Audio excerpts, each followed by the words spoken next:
Welcome to my film review of Pet Sematary. Almost forgot what it was called for a minute. Huh? So this is a Stephen King movie, essentially, from a Stephen King novel. So he did a lot of awesome books, some of which have been turned into movies. This has been done in the past. I do actually vaguely remember watching it years and years and years ago when I was a kid.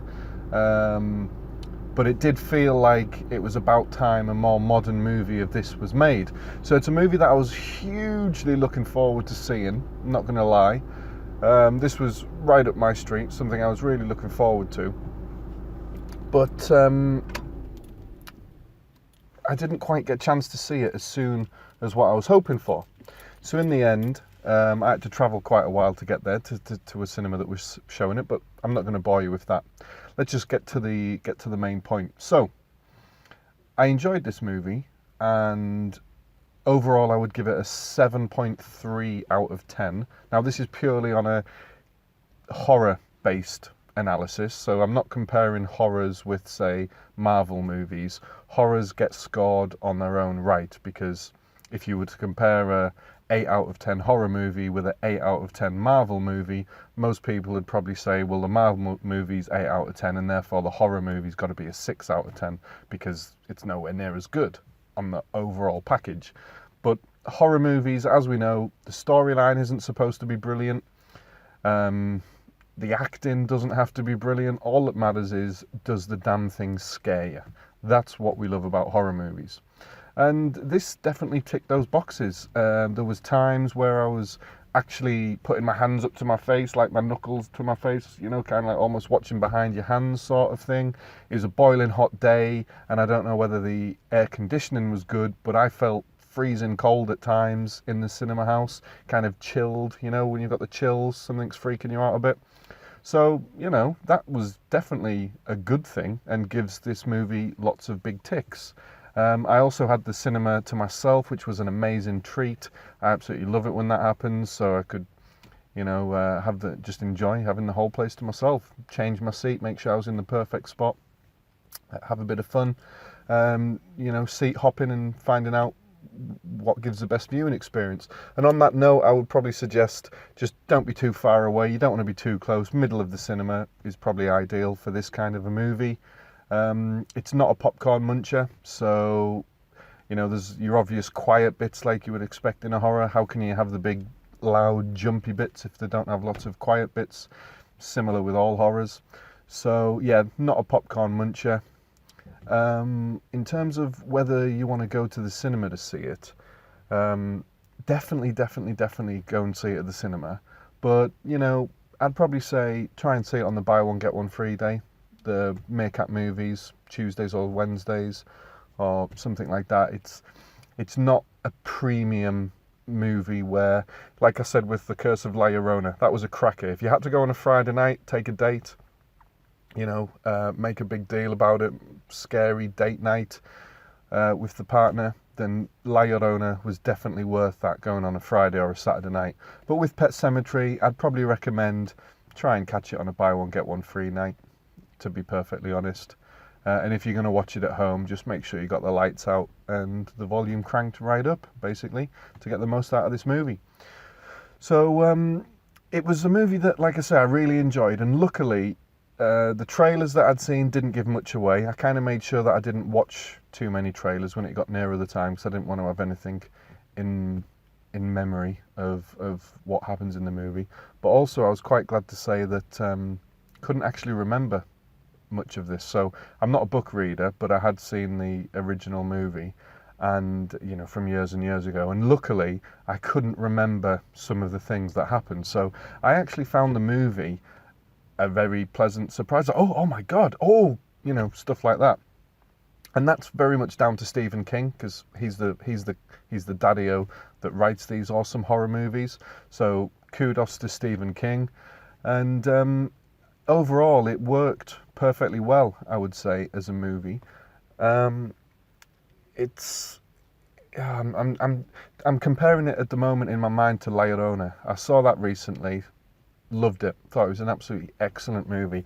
And this didn't quite live up to that standard, but it was quite a high standard La Llorona had set. But with this one, it started off reasonably quickly. It didn't start off quite as fast as La Llorona, where you're straight in with the action.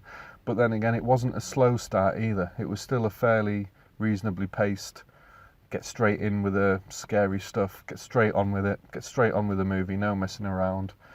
So that was good. You know, I hate horror movies that spend ages to get going, and this wasn't one of them. So it really does tick all the boxes, but like I say, 7.3 out of 10. It's not probably as high a score as what I was maybe expecting to give it, because I was expecting this to be, for me, maybe like an 8.5, maybe even a 9 out of 10. Maybe my expectations were a little bit too high going into it.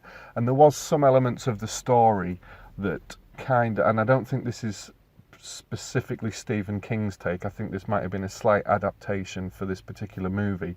There were a few parts of the storyline that just didn't entirely stack up. It's kind of like when something happens and you think, well, there's no... Now that what's happened later in the movie contradicts why what happened at the beginning of the movie would have happened. So obviously I'm not going to say anything or give anything away, but there was just a few contradictive bits in the storyline. It's those scenarios where something had to happen for the movie, and we're just going to throw it in there, we're going to make it happen, even if it doesn't really stack up and doesn't really make sense. Like a logical person who's proved throughout the movie to be with it and smart and have common sense, just does something that completely contradicts that. But he had to do it because otherwise the movie wouldn't have been able to go in that direction. So that's a little bit of a gripe. But at the end of the day, as I always say with horrors, it's not necessarily about the storyline, it's about whether or not it was scary. And this was awesomely freaky.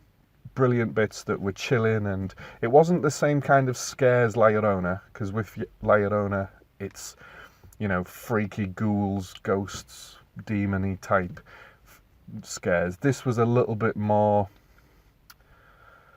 I don't really want to say, because the word that I would use to say might give you clues as to what this movie path goes down without, and I don't want to do that. If you are absolutely clueless, and I'm not going to use the word, but it begins with, no, I'm not going to say it.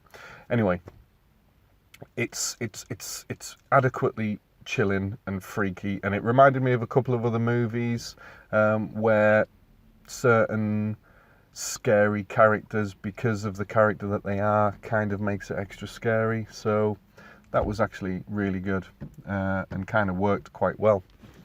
So I think that pretty much wraps everything up.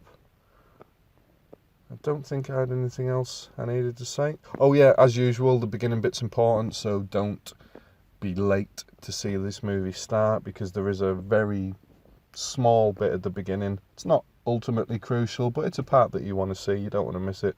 So make sure you don't turn up late for the movie. And I think that is pretty much a wrap, really. If you're a Stephen King fan, then you might not get the same kicks out of this movie as what I did, because I didn't know how the story was going to develop.